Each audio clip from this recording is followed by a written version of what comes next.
பொங்கல் பண்டிகையை முன்னிட்டு நிலக்கோட்டையில் பூக்களின் விலை கிடுகிடுவென உயர்ந்துள்ளது. குறிப்பாக மல்லிகைப்பூ கிலோ 4500 ரூபாய்க்கு வரை விற்கப்படுகிறது. இது குறித்த விவரங்களுடன் செய்தியாளர் சங்கர் இணைந்திருக்கிறார்.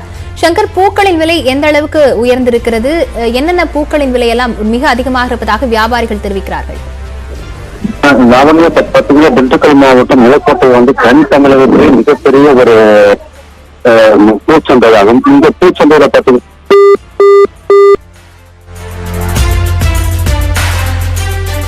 திண்டுக்கல் மாவட்டம் நிலக்கோட்டையின் பூச்சந்தையில் பூக்களின் விலை கிடுகிடுவென உயர்ந்துள்ளது. பொங்கல் பண்டிகையொட்டி பூக்களின் விலை கடுமையாக உயர்ந்திருப்பதாக வியாபாரிகள் தரப்பில் தெரிவிக்கப்பட்டிருக்கிறது. மல்லிகைப்பூ 1 கிலோ 4500 ரூபாய் வரை விற்பனை செய்யப்படுகிறது. இதேபோல சாமந்தி பூக்களின் ஜாதிப்பூ, கனகாம்பரம், முல்லைப்பூவின் விலைகளும் உயர்ந்திருப்பதாக வியாபாரிகள் தரப்பில் தெரிவிக்கப்பட்டிருக்கிறது. வரத்து குறைவு, அதிக பனி காரணமாகவும் பண்டிகை காலம் என்பதாலும் பூக்களின் விலை உயர்ந்திருப்பதாக வியாபாரிகள் தெரிவித்திருக்கிறார்கள். வட இந்தியாவில் நிலவும் கடும் குளிருக்கு காரணம் என்ன? இந்த சிறப்பு தொகுப்பில் பார்க்கலாம்.